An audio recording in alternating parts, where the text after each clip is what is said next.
Hi there, I'm Nate Adams. Welcome back to part 2 of the Electrify Everything course. We're going to be talking about scaling electrification, and you should be wondering why I'm bringing this up so early. And the reason is this is probably the most important piece of this course.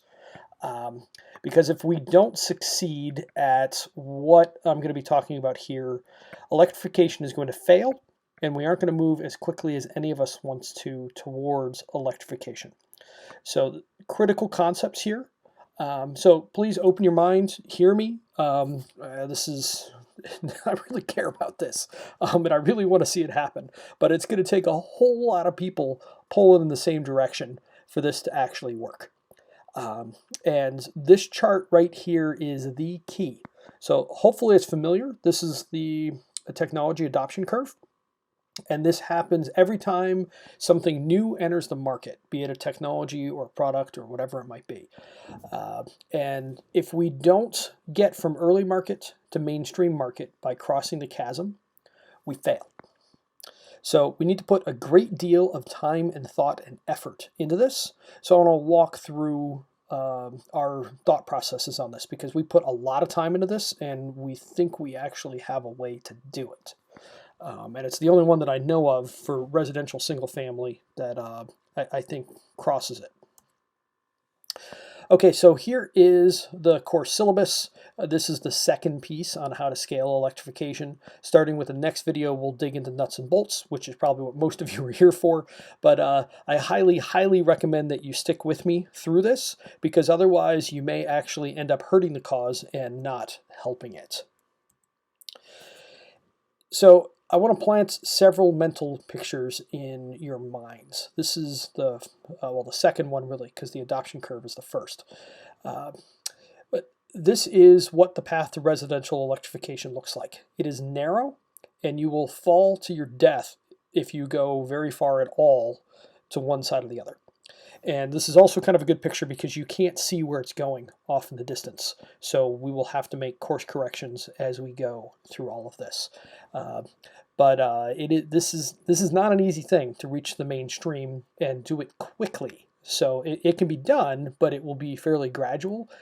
Accelerating that progress is not the simplest thing in the world. So there's no room for missteps. So important point here, if you see me pushing back on you about on social media somewhere, you're probably unknowingly trying to push us off this very narrow path. Here's the next kind of mental picture. I want you to think of this scene from The Princess Bride. So I love this scene. It's hilarious. It's a fool. You're falling victim to one of the classic blunders. So electrification really is a land war. And this isn't a land war in Asia, it's a land war in the US. And excuse my poor use of PowerPoint here. But we have 105,000 individual HVAC contractors, and there's many more if you look at the employees that work for these companies, and about 100 million individual homeowners that have to be convinced that electrification is a good idea, is in their best interest, and is worth paying a little extra for, because it's almost always extra to do this. This is not an easy task. And this is really important to do this because we need to stop the first clock. So we think of this in two clocks. The first clock is coming from 0% penetration of heat pumps at replacement, and plenty of markets have higher than that. But some markets, like where I live, are almost 0%. We need to push that to 100%. So anytime a new piece of residential HVAC equipment goes in that has a compressor, so like air conditioners have a compressor and heat pumps have a compressor. Anytime a compressor goes in, it is a heat pump. Now, the curse here is we are going to be talking about quite a few hybrids, which is a heat pump stacked on top of a furnace. It is what it is. I don't love it. You don't love it. But particularly in northern climates, in older, leakier homes, it's going to be the option because you're going to need more power to heat them on the cold days. So that just is what it is. If you want to change that, we are going to need to shift incentives.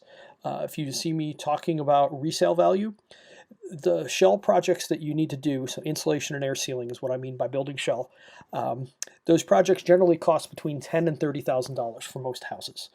You're not going to get that back at resale. So as it stands, I don't see more than a few percent penetration of houses doing that. And for any leaky older houses, and some newer houses for that matter, in cold climates, they're going to have to get a hybrid. But at least they will be getting a hybrid and not an air conditioner on top of a furnace. So that's an important piece. But what's really critical to understand here is until we get to 100% replacement being heat pumps, we don't start the 20-year replacement clock. So about 5% of residential HVAC is replaced every year. So it's about a 20-year lifespan, might be 15, might be 20, but 5% is a nice conservative number. So that means that it's going to take 20 years, once we get to 100% replacements, to get to 100% penetration. So like a 2030 target is really aggressive to get to 100%. Replacement with heat pumps. This is why I proposed a couple of weeks ago the policy of pay the HVAC manufacturers who currently make about 5 million air conditioners in the US and 3 million heat pumps, pay them to make all heat pumps. That will at least stop this first clock basically instantly. It could be a year or two out. So 2021, 2022, we could stop that. It's a pretty inexpensive thing. It also aligns incentives of everyone involved because the manufacturers aren't being bullied into doing something. They're being paid to do it. And because there are a number of small things that need to be done differently in installs to prevent warranties, they are likely to train contractors and supply houses in how to install heat pumps better. So they'll likely take a bunch of the bumps out of the process. Bad news is, though, that is going to incentivize single and two-stage heat pumps, which have just okay experiences. My in-laws have a single-stage heat pump on their house. They normally heat with a wood boiler that's outside, but early in the season they'll heat with a heat pump and single stage, and it's hugely noisy. So the fan is noisy. It wakes my mother-in-law up when it turns on, so that can be a struggle all year. But the outdoor unit, I forgot how loud it was. We stayed with them for a couple of days back this past fall, and it was like, wow, that thing is noisy. Every time it turned on, I heard it. That is not a good experience, and that is what single and two-stage equipment is going to deliver. And so if we just switch everything over, we're still going to deliver or even bad experiences to a lot of people. So it's important to understand that as we ramp this up, we need it to be good experiences. We're going to come back to that. But noisy is bad. Good news on ramping to 100% is that 40 million homes in the U.S. are already electric, thanks to the Southeast and the Northwest, which both for economic reasons have ended up tending towards electrification. Now, if we're going to win this land war, we're going to need an army. Might as well extend the metaphor. The key thing here to note, though, is it needs to be an existing army. So we've spent a long time figuring out how to do this. And if we need to build a brand new infrastructure, a brand new type of contractor to do this, it's not going to be fast enough. We need to take what is out there now. And then the good news is on the manufacturing point, the difference between an air conditioner and a heat pump is a few $100s in parts. And the supply chain is already there. The manufacturers could switch over in 6 to 12 months without a great deal of trouble, especially if they were incentivized to do so. But we need an existing army of contractors to work with. And the HVAC contractors are the natural choice for this because A, they're already changing out the equipment that we want to change out. They don't always do water heaters, but that's okay. That can be a separate thing. But they are already in homes working on air conditioners and furnaces and heat pumps and things like that. So they're already there. They're often going to have a lot of resistance to moving to heat pumps, particularly in colder climates. But that we can work on. So there's a few critical things that are needed to convert this army, though. They need a sales process because selling heat pumps is different from selling other pieces of equipment. It's much more of a consultative sale about comfort than it is the traditional business model. And then the business model also needs to be better, because this needs to be attractive enough that HVAC contractors naturally want to install heat pumps. So whether or not we get the policy in place, we want them to be happy about heat pumps. So they need ideally better profit margins, better closing ratios, lower callbacks, and the callbacks relates to the good installs. The installs need to be good both for homeowners to have a good experience and not have to call the contractor back, and also help the contractor avoid expensive callbacks, because that's one of the biggest profit killers in the HVAC world is the callback. It's expensive to go back to somebody's house. So those are key. So I'm going to put out there that the HVAC 2.0 Army may be the one to do this. So we have built in these things, the sales process, the business model, and naturally good installs, because we'll be publishing a bunch of the pieces of their work, the measurements of their work, and then they'll be competing with each other for results. So it's a race to the top on results rather than a race to the bottom on price. And there's nothing like engaging our competitive instincts to push that sort of thing. So I do submit that the HVAC 2.0 Army might be what to do it. We're early on, so later I'll give you a couple of paths to help us build this network and this army. All right, so back to the adoption curve. Let's dig into this a little bit more deeply. So electrification has a couple of really big risks, and there's more beyond this, but these are the three biggest ones that stick out. So the worst thing is if somebody electrifies their house and then they get $1,000 January or February electric bill. I've seen these. I helped one client with it. It surprised me at a single stage heat pump, but the house is relatively tight. And it turned out to be bad thermostat settings.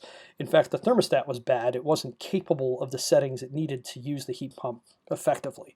So by not spending an extra $75 or $100 on the thermostat at install, it has cost that client upwards of $10,000 in money for the resistance electric to run that heat pump not the way that it should be. So $1,000 winter electric bills are very possible.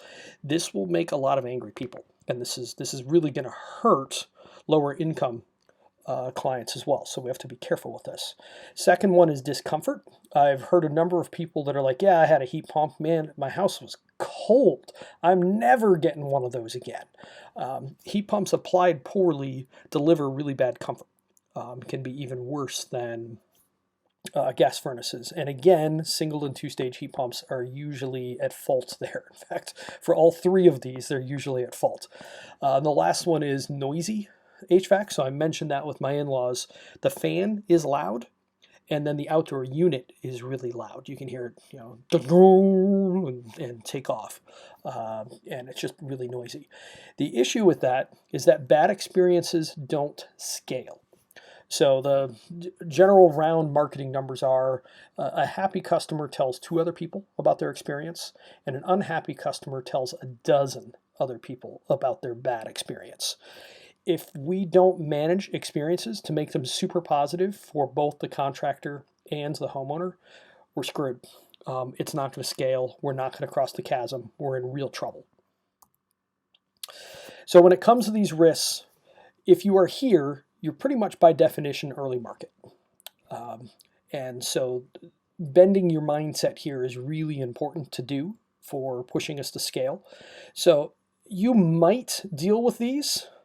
You won't necessarily be happy about it, but you probably won't scream bloody murder.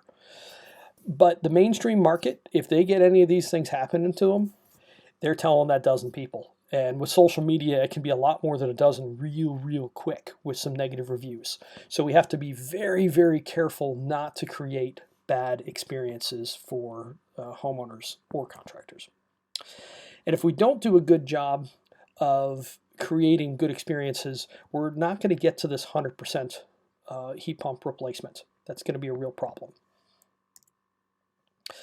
Now, another way to look at this is that early market, so these folks over here, and mainstream market, they speak very different languages, like very. I mean, this would be like Democrat versus Republican or vice versa, and trying to get them to switch sides. Good luck. Like that is not.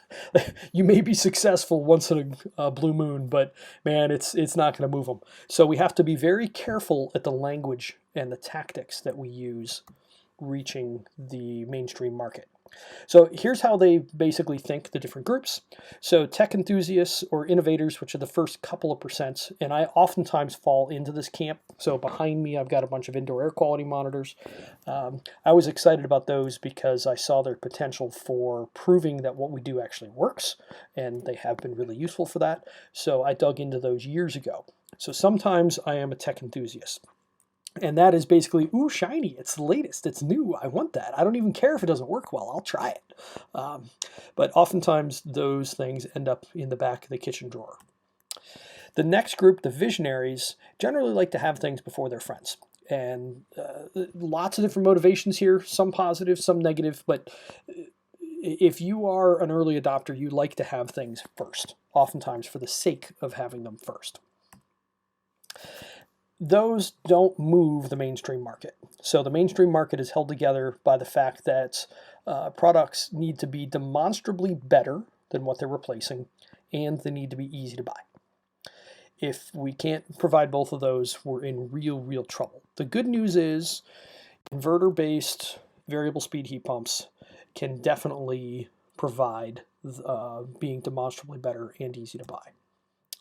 But again, we have to remember that the mainstream market, they hate early adopter language. So let's look at an example. This is a great example of a huge market failure. 1980s diesels. So in the 70s, there were 2 oil crises, and so there was a push for fuel efficiency, and diesel is naturally 30 or 40% more efficient than gas because it burns all of the fuel. And so the manufacturers came out with the diesels really a bit late. It was 82, 83 before they came out, and oil prices were back down. But they were miserable pieces of garbage. They were awful. So this is an article from Auto Week, and it just says cough, cough, and it's got this little car driving away. They were terrible. So the early market will put up with some of the bad experiences that come from that. I mean, so here's early market reactions. I mean, you still see old Mercedes diesels driving around. I mean, the dumb things don't die. They smoke, but they don't die. So early market will brag about the mileage. Hey, I get 40 or 50 miles a gallon out of this car. Again, as they smoke on by. I had a buddy in college who had a late 70s or early 80s Toyota diesel. And man, I never wanted to follow him. I'm like, you follow me. I don't want to breathe your fumes. Or another common thing would be it's the latest thing, it's new and exciting, so let's try this. Or you still see the biodiesel stuff. It can run on frying oil. These arguments are arguments that mainstream buyers hate. They don't just dislike them, they hate them. This does not move them. If you use these arguments, it will push them in the wrong direction very quickly. So we have to be super careful not to use early market arguments with the mainstream. So the mainstream, here's what they said. It's underpowered. It smokes. It's noisy. It is not a better experience. I mean, I have an example of this from my own life. My dad bought a 1983 Chevy Dually diesel, and that thing was gutless, and it smoked, and it was noisy, and I still remember him trying to pull our boat up a hill in a neighborhood, and the truck just got stuck. Engines howling, and the boat and the truck are actually rolling backwards down the hill, and it wasn't that steep. Like, it shouldn't have been a problem pulling it up. My dad was furious. He talked about pulling that motor out and dropping it on the driveway of the executive who okayed that project. And I actually talked to one of those executives. He was one of my marketing professors in college, and he said that's exactly what happened. They took an engine design that was meant to be gas, jammed it into being diesel, and stuffed it into a truck, and they knew it was a piece of crap as they shipped it out the door. That is not how we get things to scale. Don't do that. We need to provide really good experiences for both sides. And boy, my dad was hardcore against diesels for decades after owning that truck. So that was not good. So we can't do that. Now, the bad result, like I said, is diesel reputation was damaged for decades in the US, and it failed to cross the chasm here, which after Dieselgate might have been a good thing. But in Europe, on the other hand, they continued to develop that out. The turbo diesel came in, and they became the most common engine in European cars for a long time. They're now starting to flip, particularly in Norway, as they're electrifying. But I rented a Ford Mondeo wagon in 2004, and I drove that thing all over Europe. I drove it just the whole continent. I put 4,000 miles on that car in 3 weeks and had a blast. Loved that car. Came back, wrote a letter to Auto Week, which is where this picture came from, and it actually got published, saying, how often do you rent a car and really, really want to buy that car? But it wasn't available in the US at that time. So the EU and the European markets in general moved to where the diesels were actually a good product. Until Dieselgate, anyway. The irony, though, is that a lot of the VW money is being used to build the Electrify America charging network, which will move us to EVs. And it also forced VW to move towards electrification faster than perhaps they might have otherwise. Now, there's a big danger that's related to all this, though, is that heat pumps already have a bad reputation among many homeowners and contractors, particularly in cold climates in the US. So this is something that has to be very carefully dealt with. And if we don't shift that, we are going to fail to cross the chasm. So to shift the entire thought process of this, we have to design for the mainstream. We can't design for early market. We need to be planning ahead. So, I mean, I'm here talking to you as the early market, but we are obviously thinking very strongly about the mainstream. And we have to design for both sides of the transactions here. So it has to be homeowners and contractors. And to do this, we coined the phrase here, the church of the kitchen table. So there are two parties that matter in residential electrifications. Homeowners, contractors. Nobody else matters. Sorry. You don't matter. I don't matter, for that matter, in this, because I can help facilitate these, but at the end of the day, I'm not writing a check or doing the work. So here's why contractors sell and do the work, and homeowners write the checks. So that's why it's so important. Both of them must have amazing experiences if we're going to see scale.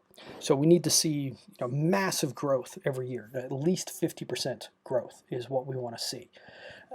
This is not an easy thing to do. It just isn't. But if we can provide really good experiences, clients will naturally tell other people about them, refer people in. Hey, this fellow was magic. I can't believe what he did to my house. It feels totally different. I can't believe it's the same place. That's a super common piece of feedback that we get. And if you do that well, you can have basically zero marketing cost and still have very, very fast growth. Best example of this is Tesla. They don't spend money on marketing, yet they grow very, very quickly. So to do this, we have to make sure that homeowner and contractor interests rule above all. So whatever other incentives there are for other people, their incentives don't matter. It's only the incentives of what homeowners need and contractors need that really matters. Now to do this, we think about having either friction or grease. So if you picture a machine, are you pouring sand into that machine and adding lots of friction and you're going to kill it, or are you adding grease to that machine? This is what we want to think about. So this is the question in our minds, which is anything that you want to do, does this add friction or grease to the kitchen table transaction? If it adds friction, don't do it. Seriously, don't. You're going to slow things down. You're going to screw things up. And if you wonder why we generally don't like residential energy efficiency programs, it's because pretty much 100% of them add friction to the process. So here are some examples. Any kind of paperwork that either the homeowner or the contractor has to do, those are friction. That slows things down. Anything that requires a certain type of equipment to be used, that slows things down. Anything that requires a certain method to be used or certain material to be used, that can slow things down. So you want to leave the solution paths as open as possible, and you more want to see results than anything. And if we're aiming at electrification, what you want to see is well-installed heat pumps, whatever that might be. Now, a grease example, Really the only thing that works for this is upstream incentives. So we want to hit things before it ever makes it to the kitchen table, so it doesn't affect the contractor or the homeowner directly. The contractor might know that this equipment is now less expensive because of incentives, but it's not going to slow the process down at all. So there's two different ways to do this. You can do it at the manufacturer level or the supply house level. So again, I mentioned the policy proposal to pay all of the HVAC manufacturers to make all heat pumps, no more air conditioners, and that will again kind of grease things coming down. But I've mentioned several times, single and two-stage heat pumps, they don't really provide that great of experiences. They just don't. Because they run it, a two-stage is still only 100% and 2/3 power, and you really want something to be able to dial way back down. I mean, imagine trying to drive a car at either 2/3 throttle or full throttle, and those are your only options. Nobody would want to ride with you because they'd be snapping their neck all the time. Same thing goes for HVAC in houses. We want to move inverter variable speed equipment as much as possible, and that could be local and state incentives aimed at supply houses to make inverter equipment look less expensive. So we need to get to the mainstream market. We must get there, or else we can't stop that first clock, or we don't stop it soon enough. And remember, until we stop the first clock where every new piece of equipment is a heat pump, we don't start the 20-year clock of running through all the inventory. And every 6 seconds, a new piece of residential HVAC is started up in the US. So during this video, there's going to be a whole bunch of them. All right, so how do we actually do this? We need to speak mainstream in everything that we do. And this is going to be the vast majority of the market. It's 84% by the numbers. So we need to talk to the mainstream about how new technologies, like the inverters in particular, are better than current options, and they are. They need to be easy to buy, so contractors need to offer them and not offer them begrudgingly. We need to ask what people value, because the better equipment does cost more. So we don't have to justify all of the cost of the equipment, but we do have to justify the cost of basic equipment to the higher end stuff that works better. And we do that by seeing what do they value, and is there enough value there to justify that extra cost. And if there is, we're good. The equipment sells. And usually those fall into comfort and health buckets, as you were filling out last time by answering the 4 questions of the comfort quiz. Important note here, climate usually isn't worth much when it comes down to actual dollars and cents, so it's not something to really lead with. Now, when it comes to speaking mainstream, this is kind of the simplest thing that ties things together that we've found. So you want to talk to them about something familiar with a twist. So this is me at an Electrify Everything event. So the bald fellow is leaning on a heat pump water heater. This is one of our electrifications. And I am leaning on the air filter for this HVAC system. So that is actually called a BAD. It got nicknamed a big air drop. So that filter is sitting horizontal there, does a great job with filtration, knocks down how much a house needs to be dusted. Actually, it's really good at knocking viral particles out of the air while we're in this COVID mess. But most importantly, it looks like a furnace. So there were 2 different clients that came there that hadn't yet electrified, but were figuring out whether they wanted to or not. Both of them saw and touched this piece of equipment and thought, it looks like a furnace. It looks familiar. I feel safe buying this. And then they did. And both of them said that this visit affected them, and one of them said basically this is what did it for them. The other one was already leaning that direction anyway. But being able to see that the new technologies don't look that different is really nice. So another way is it works just like an air conditioner, but it can heat as well as cool, which can mess with people's minds. But you have a refrigerator in your house running right now that has heat coming out of it, but the air inside is cold. There's still heat in cold air. That's what heat pumps do. They extract that heat. But the other thing that helped those two clients was they looked outside, and the outdoor unit looks basically just like the air conditioner they've had. It's a little bit bigger and it's up on legs. But aside from that, it's the same piece of equipment. It was very familiar, but it had a twist. Or another way you do it is you talk about it's like another stage for your furnace. So I talked about the hard on-off or the 2/3 on-off. Typically, a heat pump is going to be something like 1/3 or even 1/4 the size of the furnace that's in your house right now.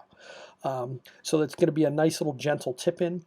And when you're in spring and fall, you don't need nearly as much heat to heat your house. So most furnaces are generally 2 or 3 times larger than they need to be, even on the coldest day, which makes them 10 times too large on mild days. So we commonly hear that when it's say 45 to 55 degrees outside, that houses just feel really cold and not comfortable. That's because of oversized equipment in almost all cases. So if you put smaller equipment in, which is a heat pump, and you make that a stage in there, you get much better comfort in spring and fall. So that can be the bonus that comes out of it. The other thing you can do is ask questions. So a key one is, are there rooms that are uncomfortable some parts of the year? The rooms you don't like to be in, or the rooms you don't use some of the year, which happens pretty often. And then is it winter, summer? Where is it? How much does it bother you? That sort of thing. Ask a bunch of questions. Does anyone have allergies? So that filter I'm leaning on can knock a bunch of the garbage out that makes people allergic. So that can be helpful. Are there mold issues in a house? This is more of an East Coast than a West Coast problem, but beginning to hear some of it on the West Coast. But that can lead into conversations. And I should flip back up to this, are rooms uncomfortable? So my buddy Robert Brearley, one of his favorite questions is, do you have a weird relationship with your thermostat? And that's a great question, because a lot of people do, where they're just like, it's never comfortable. I don't know what's going on. You probably have the wrong HVAC, and your house might be leaky. So a couple things to avoid in speaking mainstream, though. Don't talk about new technology. They don't want to hear it. They want to hear this is tried and true. They want the 2nd or the 3rd generation. Heat pump water heaters are on their 4th. Inverters are, well, it's the original inverters were, heck, invented in probably the 70s. But the current generation of equipment that we're seeing out, the cold climate heat pumps, are on their 2nd or 3rd iteration. So they're coming along. But new tech they don't want to hear about.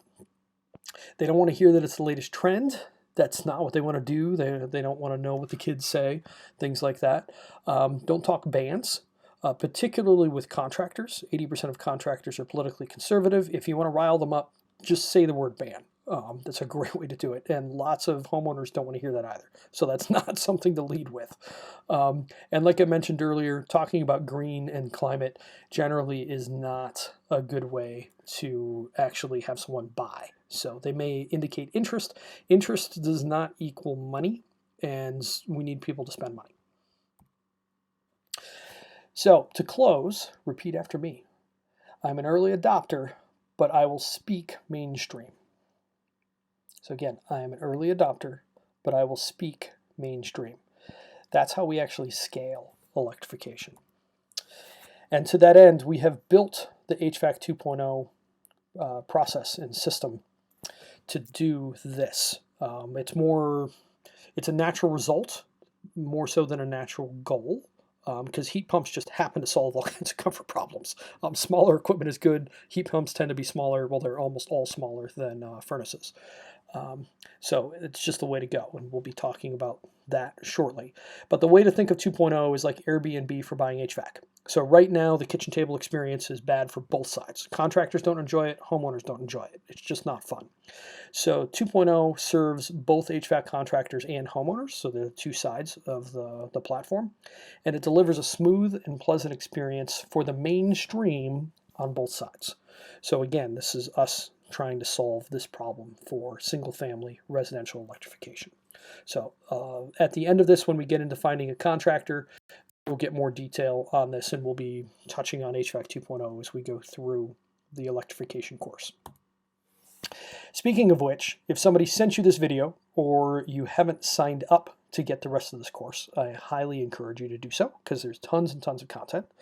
And so I will put a link below the video. Please sign up for that. All it costs you is an email and your first name. And if you want to donate later, you can, but you don't have to. So hopefully you have found some value here. I hope this shifts your mindset, because again, we have to plan on the mainstream now and build things for that now. The time for pilots and case studies and so forth, it's over. Like, that time's gone. We've got to move and move quickly, and move with something that works across the entire market. So hopefully this helps. I'll see you next time when we dig into the actual nuts and bolts of electrifying your house. I'm Nate Adams. Have a wonderful day. Bye-bye.